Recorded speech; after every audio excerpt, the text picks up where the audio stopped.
Hey everybody, Michael here. Yesterday I told you guys if Bitcoin failed to break above that one level on the Fibonacci extension tool, we were going to be heading back down to support, and that's exactly what happened. So let's take a look at what's going to happen now that we've managed to bounce up. So here we have the Bitcoin daily chart. You can see we're still testing out the 50-day moving average. We did come down. I know this trend line doesn't look like it's supposed to be there, but on the 4-hour chart, you can see we clearly bounced off of the support level, and now we're making a move up. So if any of you guys took those shorts that we talked about, I know a lot of you guys were scaling out around here. I think right now most of you guys are out of your position waiting for a formal breakdown of this larger trend line. That'll lead to a really big move down, but we have to rely on the NASDAQ to do that because right now Bitcoin still looks like it wants to stagnate, okay? What you guys are hoping for over the next few hours, we have about 3 hours and 53 minutes until the daily candle closes. You're hoping that we can just stay above the 50 here.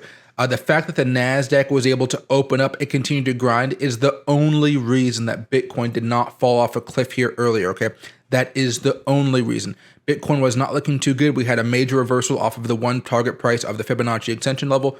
We're hoping that just because the NASDAQ continues to grind up with better than expected earnings, not good, but better than expected, we can see Bitcoin try to have a short-term reversal here, where as we talked about before on the 4-hour chart last night, we're going to be curling over here, possibly even having a cup and handle, and then trying to make a rally up here, or we could just break out, either or. But you do want to see some type of pattern. So maybe if we come back up here towards 23,824, then start to make a dip.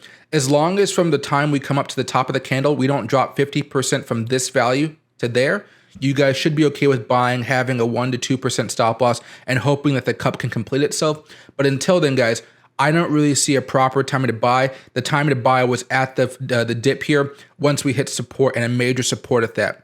Hope you guys all have a great rest of your day, and keep an eye on the NASDAQ. We're going to have major earnings next week. The market cap earnings are going to be next week. So everything we're seeing today, this week, it's okay. But next week is where, we have the big moves, rate hikes, yada, yada, yada.